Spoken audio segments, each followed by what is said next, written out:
Hey guys, what's going on? Coming at you with a video today. Just wanted to make a video about basically where the market's at right now. This one might be a little longer. I'm going to kind of give you my thoughts on where I think we're going to go this week, where I think we're going to go this month, and then kind of the first, couple weeks in April. So, April last year, just as a reminder, was the worst month in the NASDAQ all last year. Historically, I mean, usually April is decent and things can happen. So this month starting off red, we finished. I think the S&P finished for the first day this year negative. So not very normal in a market where historically when you have an administrative change and you have holiday sales and earnings, usually the market does very well. It's actually doing the exact opposite. However, when the current administration won the election, the market was super bullish. Like it was running up to the election, and then it just went insane for the next 6 weeks. So there was definitely a lot of froth in the market. I think a lot of retail people fired up Robinhoods, Coinbases, and stuff like that aren't really investors. They're kind of just like fair weather investors, I guess, where they see the market rolling up and they see all these sponsored ads and they just buy silly stuff running on momentum and don't understand how to evaluate a company. And that's how things get really frothy. And then the market collapses and those people also go on margin, which is insane. I don't know why it's at all-time highs. Excuse me. Because basically, the market right now, I mean, it's the S&P was trading at 22 times not too long ago. Rates on margin are insane. They're like 9, 10, 12%, depending on where you're getting it. So I don't know what people are thinking even doing that. That's crazy to me. So I've never been in margin in my life, never plan on it. You just balance your expenses, basically. Just have more income than what you spend. It's really that simple. And if you don't have more income than expenses, then you need to either get a new job, you got to get a side hustle, or you got to run through all your spendings and figure out where you're spending money and where you could drop it. It's not too difficult, in my opinion. So back to the market today. So the market was super bullish this morning, really because of what Trump said with adding, crypto as a security, and he was going to start movement with that. So Bitcoin was up like 10%. Ethereum was rocking. Everything, Solana, Cardano, all those guys were XRP. All of them were going nuts. But this morning you had consumer, every data point that came in. I don't know off the top of my head, but they were all weak. I know that for a fact. So there's showing a lot of cracks in the economy right now. So I think people are, that kind of freaks people out a little bit, whatever. But really what put the nail in the coffin was this afternoon when Trump went public and said that, yeah, the tariffs are going. You were doing 25% Mexico, 25% Canada. We're going through with it. It starts tomorrow. And then the market just completely flipped. Flipped as in just sold off. I think in the beginning of the day, my portfolio was up like 1.82%. And then by close, it was down almost 2%. So it had a 4 basis point movement today from start to finish, which is crazy. I was up a lot, then I was down a lot. So is what it is. I didn't do any buying today. I kind of wanted to see how the market closed. There was a little bit of buying pressure right at the tail end of close. I just want to see what Wall Street was doing. But there are some super, super, super appealing stocks that I am going to be buying tomorrow. I'm going to be buying at least 3 stocks. If you watched my previous video, I did say I'm about 35% cash, which is so high for me. I usually like sitting between 10 and 15%. So I do plan on at least deploying 5% of it tomorrow. So it's a decent amount. I can definitely easily buy stuff that to me have really good deals. In tomorrow's video, I'll share what I bought and why. So if you want to know that, make sure you subscribe. I do hold 22 stocks right now, so I'm a long-term investor. I hold 22 stocks if you don't know that. So that's kind of my strategy, and it's been working very well for me for the past couple of years. More than a couple of years, but it's been good for the past like 6-7 years. So so I will let you guys know that. But yeah, so anyways, the tariff talks. Man, I'm really mixed about it. I feel like Trump's going to U-turn on them, or he'll say 25, and then he'll do 25 for a couple days, then he'll work it out with Canada and Mexico, or something will happen where he'll reduce it or walk it back or cancel it or something. I don't know when that's going to happen. Obviously, a couple weeks ago, he did sign the bill over that weekend, and then he said it was effective Tuesday. Obviously, Mexico and Canada, both the presidents and prime ministers called him.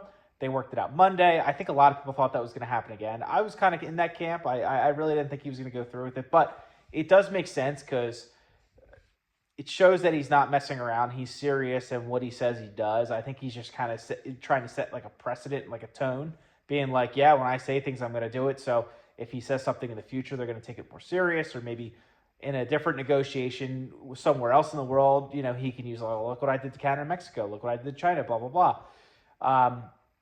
But I do think wholeheartedly in the back of my mind, he's a business person.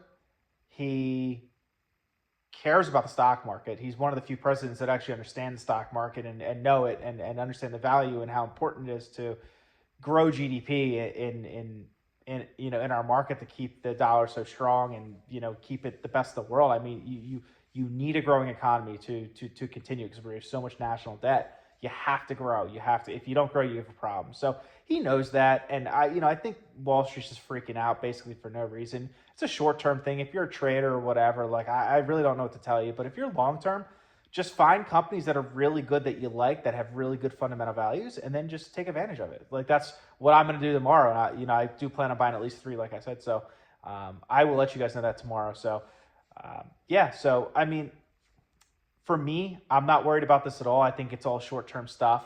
I do think, and you have to remember, he was talking about, oh, these are the golden years, blah, blah, blah, going into his presidency and stuff like that. If you're saying that and you're making that kind of statement, one, I don't know if you can even accomplish that.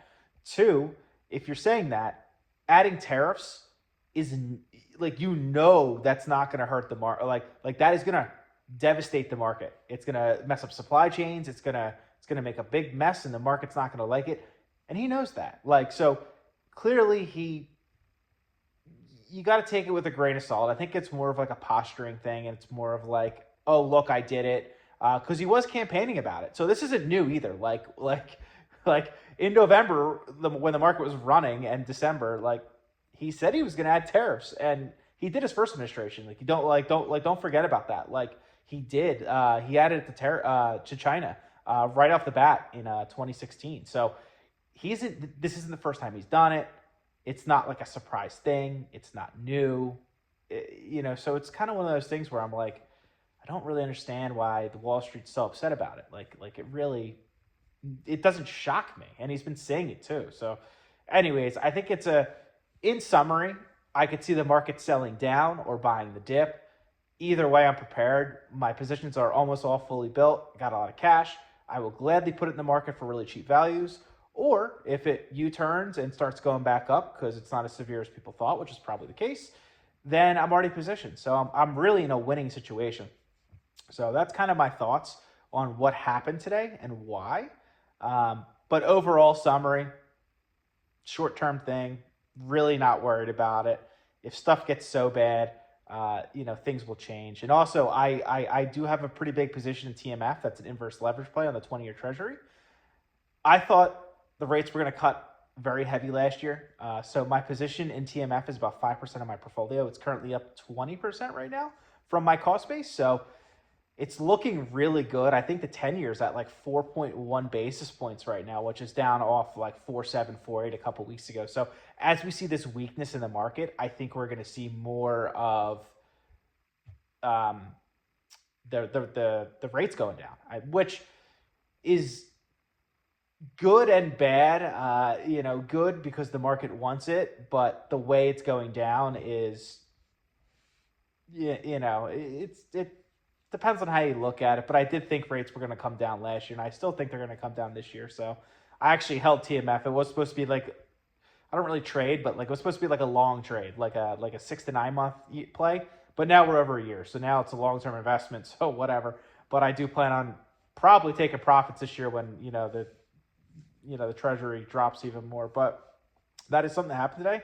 that was one of my best investments today. So it's really funny. And I also am 3 to 4% hedge on SQQQ. I reload that every year. So that's really all I got. That one's up very good too right now because the market is red from the beginning of the year. So it's just an insurance hedge. That's how I look at it. I hedge strategically a little bit just to kind of insulate myself on a downturn. And when things get real rough, I'll start taking profits, rotate to my favorite one. So I do feel like I feel like I'm in control right now. I'm not panicked at all. I'm ready for anything. So yeah. So until tomorrow, I will let you guys know. And make sure you guys subscribe if you like this stuff. And again, I'll tell you my 3 stocks tomorrow. And also, let me know your thoughts. Do you guys think it's going to be a bullish year or bearish year? And really why? I'm just curious to see what people say because I'd like to see what the majority thinks. That's it. Later.